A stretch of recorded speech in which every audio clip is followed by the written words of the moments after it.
दोस्तों, दुनिया में जब भी बड़े जहाज की बात आती है तो हमारे दिमाग में एक ही बात आती है और वो है टाइटैनिक, जिसकी ऊंचाई 17 बिल्डिंग के बराबर थी और उसको कभी न डूबने के लिए बनाया गया था। लेकिन ये जहाज अपनी पहली यात्रा भी पूरी नहीं कर पाया। अब सवाल ये उठता है कि आखिरकार कभी न डूबने वाला टाइटैनिक जहाज पानी में डूबा कैसे और क्या था इसके पीछे का मेन कारण। दोस्तों, अगर आप भी इन सवालों के जवाब जानना चाहते हैं तो वीडियो को एंड तक जरूर देखें। वीडियो शुरू करने से पहले आपसे एक छोटी सी रिक्वेस्ट है कि वीडियो के लिए एक लाइक और चैनल को सब्सक्राइब जरूर करें। दोस्तों, 17 मंजिला इमारत जितना ऊंचा और 3 फुटबॉल मैदान के बराबर लंबा 1300 से भी ज्यादा लोगों के लिए अपने मंजिल तक पहुंचाने वाले इस बड़े जहाज की कहानी शुरू होती है 31 मार्च 1909 में। इस समय आइलैंड के विल्डफास्ट के एक कंपनी के द्वारा इस बड़े और लग्जरी जहाज को बनाने का काम शुरू किया गया। 3000 लोगों ने अपनी कड़ी मेहनत के बाद इसे मात्र 26 दिनों के अंदर ही बना डाला। 31 मई 1911 को जब ये जहाज बनकर तैयार हुआ तो लाखों लोग इसे देखने के लिए आए थे और इस जहाज को देखकर हैरान रह गए और किसी ने भी ऐसा नहीं सोचा था कि इतना बड़ा जहाज भी बनाया जा सकता है। और इस जहाज की लंबाई 882 फीट 9 इंच और चौड़ाई 92 फीट 6 इंच और ऊंचाई लगभग 175 फीट थी।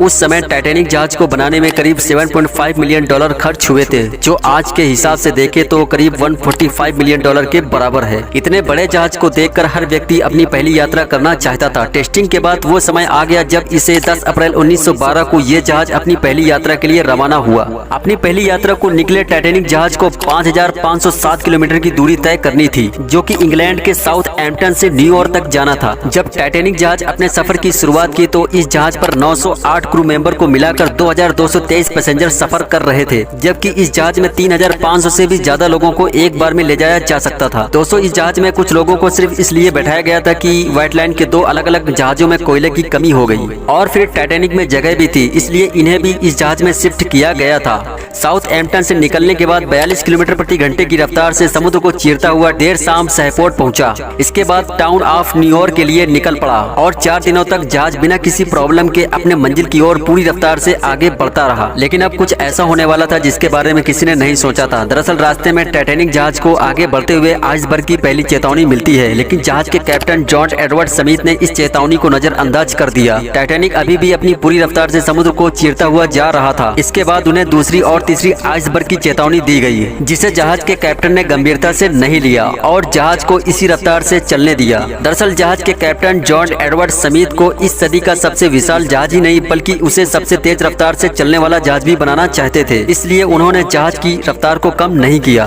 जहाज की निगरानी करने के लिए 2 ऑफिसर को जहाज के ऊपर तैनात किया गया था। अभी तक कैप्टन को 6 बार आइसबर्ग होने की चेतावनी मिल चुकी थी, लेकिन कैप्टन ने अभी भी जहाज की रफ्तार को कम नहीं किया। 14 अप्रैल की वो अंधेरी रात को आसमान में चांद मौजूद नहीं था और इस कड़ाके की ठंड में दोनों क्रू मेंबर सितारों की रोशनी से ही आने वाले प्रॉब्लम को देख रहे थे और सभी यात्री अपने अपने कंपार्टमेंट में सो रहे थे। तभी रात के लगभग 11:39 पर निगरानी कर रहे क्रू मेंबर फ्रेडरिक फ्रैक ने सामने एक बड़ा सा काला चट्टान को देखा। बीच समुद्र में बर्फ की वो चट्टान काले पहाड़ की तरह नजर आई। तभी फ्रेडरिक फ्रैक ने तुरंत ही 3 बार घंटी बजाई और फोन पर कहा कि सामने एक बर्फ की चट्टान है। ये सुनते ही ऑफिसर के हाथ पैर बिल्कुल सुन पड़ गए और तुरंत ही जहाज को घुमाने की कोशिश की गई और जल्दबाजी में लिए गए इस फैसले की वजह से 11:40 पर टाइटैनिक के आगे वाले भाग के निचला हिस्सा आइसबर्ग से टकराता हुआ आगे निकल गया। अचानक हुई इस टकराव की वजह से बर्फ की चट्टान ने टाइटैनिक के निचले हिस्से को इतनी खराब तरीके से काट दिया कि जहाज के निचले हिस्से की 300 फीट तक की कीलें बाहर आ गई। ये टकराव इतना तेज था कि निचले कंपार्टमेंट के लोगों को एक जोरदार झटका लगा। इस झटके की वजह से लोग अपने अपने कंपार्टमेंट में सो रहे यात्रियों को उस टाइम पर पता चला जब जहाज को भीषण टकराव की वजह से एक स्थान पर रोक दिया गया। हर तरफ अफरा तफरी का माहौल बन चुका था। जहाज के निचले हिस्से से निकले हुए कीलों की वजह से जहाज में तेजी से पानी भरने लगा। निचले कंपार्टमेंट में रहने वाले लोग पानी भरने की वजह से भागते हुए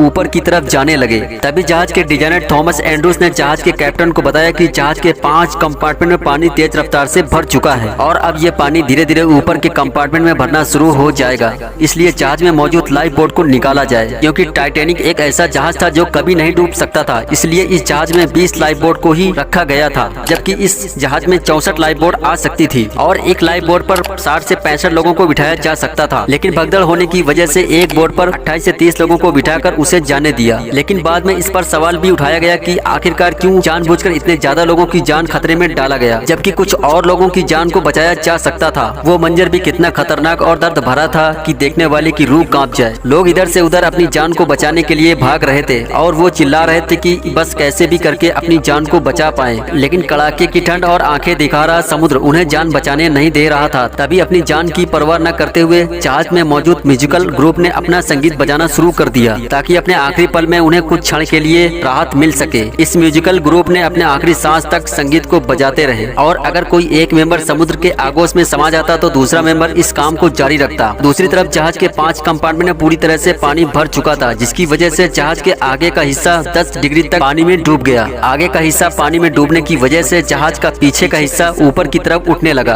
और एक वक्त ऐसा आया जब जहाज 2 टुकड़ों में बट गया। आगे का हिस्सा पूरी तरह से समुद्र की गहराई में समा गया, जबकि जहाज के पीछे का हिस्सा एक तेज झटके के साथ पानी के ऊपर जा गिरा। अब तक न जाने कितने ही लोग अपनी जान गंवा चुके हैं, जबकि जो बचे थे वो मौत की तरफ तेजी से बढ़ रहे थे। सिर्फ 2 घंटे 40 मिनट पर कभी न डूबने वाला टाइटैनिक जहाज अटलांटिक महासागर के गहरे पानी में हजारों यात्रियों के साथ समुद्र में डूब गया। लेकिन अभी भी कुछ लोग पानी में तैरकर अपनी जान को बचाने की कोशिश कर रहे थे, लेकिन पानी का टेम्परेचर -2 डिग्री होने की वजह से कुछ मिनटों में ही इन लोगों ने भी अपनी जान गंवा दी। लगभग 2:20 तक ये जहाज समुद्र की गहराइयों में हमेशा के लिए समा गया। टाइटैनिक के पूरी तरह से डूब जाने के कुछ समय बाद एक और बोट वहां पहुंची तो ज्यादातर लोग बर्फ की तरह जमे हुए पाए गए। इस दर्दनाक घटना में 1500 लोगों ने अपनी जान गंवा दी, जबकि 710 लोगों को बचा लिया गया था जो लाइफ बोट के द्वारा वहां से निकले थे। टाइटैनिक के डूबने को लेकर कई तरह की थ्योरीज और रिसर्चर्स की टीम ने आखिरकार ये पता लगाया कि टाइटैनिक के डूबने की वजह तेज रफ्तार को माना गया, न कि कैप्टन समित और जहाज का मटेरियल। तेज रफ्तार की वजह से वो आइसबर्ग से टकराया और हजारों टन का दबाव पड़ने की वजह से जहाज के निचले हिस्से में पानी भरा और अटलांटिक महासागर की गहराई में 73 साल बाद मेहनत करने के बाद आखिरकार 1 सितंबर 1985 को 12,600 फीट की गहराई में टाइटैनिक का मलबा पाया गया। टाइटैनिक के दोनों हिस्से आज कनाडा न्यू पाउलैंड से 600 किलोमीटर दूर और 4 किलोमीटर नीचे गहराई में पड़ा हुआ है। इन दोनों मलबों की बीच की दूरी 600 मीटर है, जिसे देखने के लिए अब तक कई तैराक जा चुके हैं। तो दोस्तों, ये था दुनिया के सबसे बड़े जहाज की अनसुनी हिस्ट्री, जो कभी न डूबने वाला था, वो अपने पहले ही यात्रा में डूब गया। आपको ये वीडियो कैसा लगा नीचे कमेंट सेक्शन में जरूर बताएं। साथ ही वीडियो बनाने में बहुत ही ज्यादा मेहनत लगती है, तो वीडियो के लिए एक लाइक जरूर करें। सब्सक्राइब बटन को दबाकर बेल आइकन ऑल पर क्लिक करें।